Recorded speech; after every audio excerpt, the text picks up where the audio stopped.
What's up mga tropa? Welcome na naman sa bagong video. Ngayon ipapakita ko sa inyo ang unboxing at review ng gaming headset na RAZER KRAKEN Pro V2. Pero bago ang lahat, please share some love, hit that like button, subscribe, and hit the bell notification icon para matulungan nyo ako mag-grow tong channel na ito. Tara, game!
Alright, ito na yung RAZER KRAKEN Pro V2.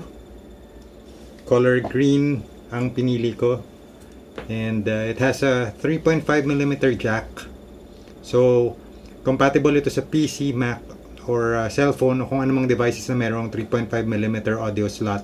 Nabili ko ito sa Lazada. By the way, this is not a sponsored video. Magaan itong headset. Makapal ang leather pads niya, kaya very comfortable siya, lalo na sa mahabang gaming. Meron siyang extendable microphone sa left side ng headset. Ito yung extension cable niya. It runs around 2 meters in length. Kailangan mo ito kung isasaksak mo siya sa PC. Ito yung headphones jack, and ito yung microphone jack. Alright, ito yung audio mula mismo sa microphone ng RAZER KRAKEN Pro V2. So yung microphone niya ay flexible at madali gamitin. Sobrang linaw ng output, which is also good for video calls like Discord. Ang cable ay braided for reinforcement, kaya maasahan mo na matibay ito at hindi basta-basta masisira. Yung cable ay may inline volume control na merong volume scroll wheel at mute switch para sa microphone. Maganda ang finish ng materials ng headset. Ang frame ay gawa sa aluminum, kaya siguradong matibay. Astig din yung headband adjustment. Makakarinig ka ng click habang ina-adjust mo ito. So yung loob ng headband ay gawa sa cloth material na may padding, kaya komportable siya sa ulo.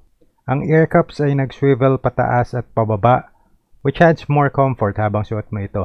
So pag-usapan naman natin ang pros and cons ng headset na ito. Sa pros, the sound is great for gaming. Sobrang immersive, lalo na pag may mga explosion or barilan sa paligid. Overall, gusto ko yung look ng headset. Color green ang napili ko. It also comes in black. I'll put a link below if you wanna check it out. Maganda yung mic at nafi-filter yung karamihan sa background noise. Sa cons naman, wala itong surround function. Now, I haven't used a headset that has surround functionality, so hindi ko siya maiko-compare. Itong headset na to hindi rin madidetect ng software na RAZER Synapse. Ito yung program kung saan pwede kang mag-bind mag-set ng profile o mag-set ng macro para sa device mo. Kung kailangan mo ng mga ganitong functionality, ay itong headset na ito ay hindi para sa'yo. Overall, 2 thumbs up ako dito sa product na ito. If you're looking for a decent headset that would not hurt your wallet, ito na yung device para sa'yo. Sana nagustuhan nyo tong video na ito. Kung meron kayong mga katanungan, please feel free to leave a comment down below at susubukan nating sagutin ng mga yan. Maraming salamat. Ciao!